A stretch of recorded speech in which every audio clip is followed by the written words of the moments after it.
Good morning and welcome to Flying Fowl. This morning I am making soap. I generally make goat's milk soap since it's something we have plenty of. It's amazing for the skin. I do use a variety of other ingredients and we make different scents for our soaps. So right now, the first batch I made today is actually a batch of hot process soap. You can see here it's cooking in my soap crock pot. Hot process soap is great for when you procrastinate so long that you've run out of the rest of your soap, because hot process speeds up the saponification action. That is the process of taking it from oil and lye into actually making it soap. It's chemistry. So that process will be faster with the crock pot. So that soap will actually be ready to use tomorrow. It'll harden up and be better over time, but because I've let us run out, we needed to do a batch like that. The other batch I'm going to do today is going to be a coffee and goat's milk soap, and it's going to be scented with vanilla and cinnamon. So I'm going to show you guys each step of that process today. So here we have the crock pot that is melting our oils for the coffee and goat's milk soap. I've already measured it using my scale. This soap uses cocoa butter, coconut oil, and olive oil. And so you have to measure everything very exactly for soap. Again, it's chemistry. So I have to put everything in the crock pot and make all the oils into a liquid form before we can start with the next steps. Next part is, now that my oils are melted, I'm going to pour them into the bowl that I will be using the blender on. Because the crock pot is warm, of course, I want to get some pot holders.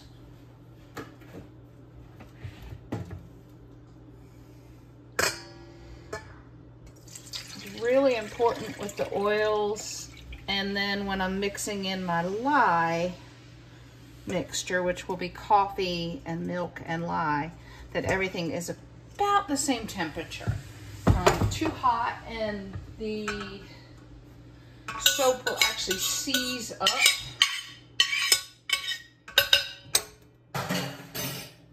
Which means it's going to get too hard too fast, and it's going to make it really hard to mix. Alright, so that's now in the bowl to cool just a bit.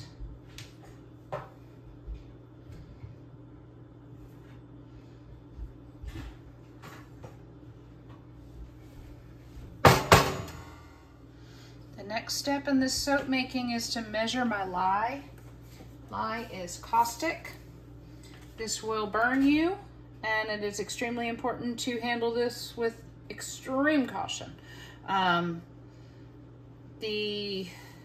can actually be used for cleaning sink drains and clog clearance. It's actually a main ingredient in things like Drano. But as it will absolutely burn, you have to be extremely careful and not to touch it with my bare hands. It is actually in a teeny little pelleted form, like little beads. Looks a little bit like powdered laundry detergent, if you will. It's the best thing I can describe it. So that is measured. Now I'm going to measure the coffee and the milk. The milk I've already got pre-measured and frozen, so it's actually slushy. Because of the lye is caustic, it actually will increase the temperature of the fluids that I'm adding it to, so my fluids have to be cold.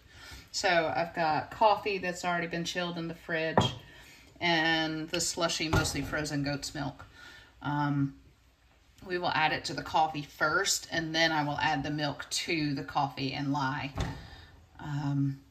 This also has to be handled with care, so I will be super careful with this. And you're going to see me very, very gingerly stirring it. So first I'm going to measure my coffee in here. It's 8.5 ounces. These are proven recipes that I've used from the internet and from my soap making book. And of course, any extra coffee can just be used and made iced coffee out of, which is very tasty. If you ever are using lye, you cannot add your fluids to the lye. You have to add your lye to the fluids. You will basically make a volcano if you did it the other way around. So, my lye is in my coffee now. And I'm just stirring this to dissolve it.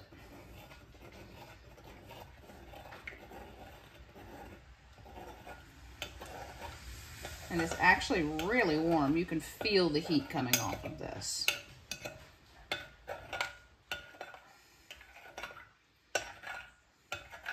And the fumes.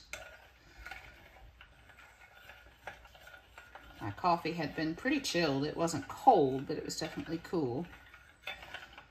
So as soon as this gets all dissolved and I can't feel the graininess, I'm going to add the milk. Once that is done, we will add it to the oil, and I will be using my stick blender. All right, so I've just added my milk into the coffee and lye, and now I'm going to stir it until the milk is dissolved. Remember, the milk was kind of slushy, so this will take a minute, but then the coffee and lye mixture got really hot. So I've actually got an ice pack sitting there behind it. That's what you see.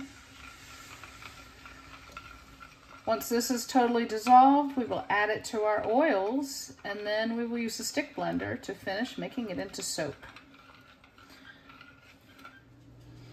All right, I've got my coffee and milk blended with the lye, and the next step is to add it to the oils. So, very carefully, we pour it into the oil.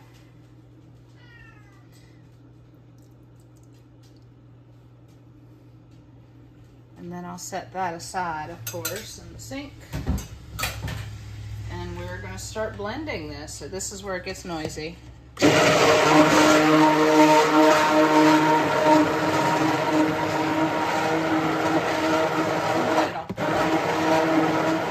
So you can see here that it's starting to get thickened. It still has some more to go. What I'm doing is going to stir it until it reaches trace. We have reached trace. This is when you can actually see the soap make a line or trace across the top of the surface. So now that it's reached this point, I'm going to add in my vanilla, which I've already pre-measured, and my cinnamon, and about half of the coffee grounds. I mean, a little more than half, but that is because coffee grounds make a really good exfoliant. So I'm going to stir it without the blender on for a moment, because otherwise I'm going to end up making a big mess. And this smells like a vanilla latte right now. You would not want to taste it, obviously. It's soap. So we're going to stir it in real good.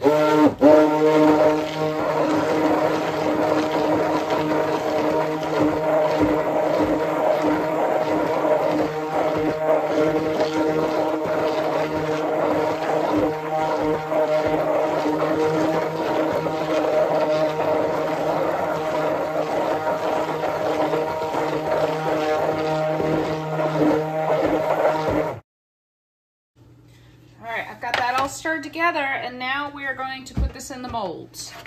These are silicone molds, which make it fairly easy to unmold them in a day or so.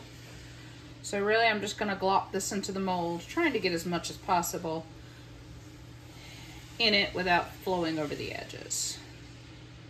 Once I get everything in all of the molds, I'll tap them down to make sure there's no air bubbles. And then in about 4 to 6 weeks, we've got usable soap. This is called cold process soap. Cold process soap has to have time for that saponification to occur. And that's what makes it soapy and will actually lather up.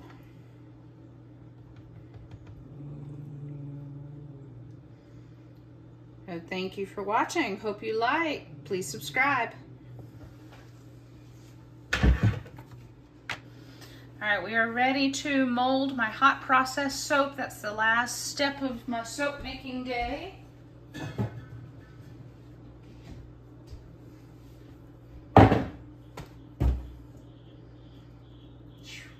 It is warm, obviously.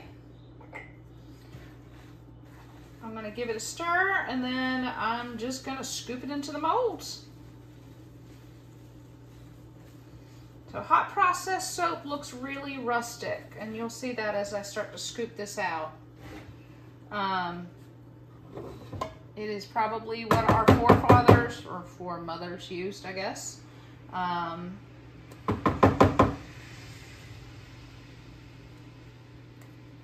It's not nearly as pretty as a soap as you can make when you do cold process, but it works just the same. And we use it all the time. We pretty much exclusively use our handmade soaps here now. I know exactly what went in these. There's no preservatives. There's no artificial stuff. Pardon the banging. That is to get any excess bubbles out and help it settle.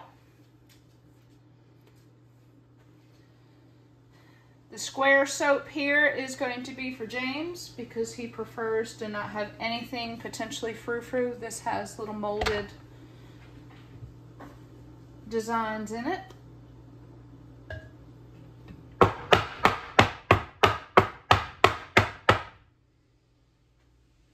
This will set in the mold for about 48 hours to completely cool and set up. In theory, I could use it sooner. Like I said, this is my lazy man procrastinator soap. So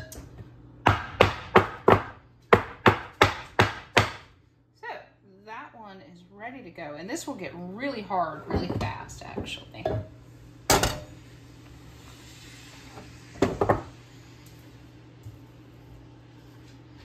What's in the crock pot is actually hardening significantly. What's landing on the sides here as I scoop it out. Because this is a cooked soap, I could actually use this to wash right now, other than it's just red hot. So, thank you for watching. I hope you enjoyed. I hope you learned something today.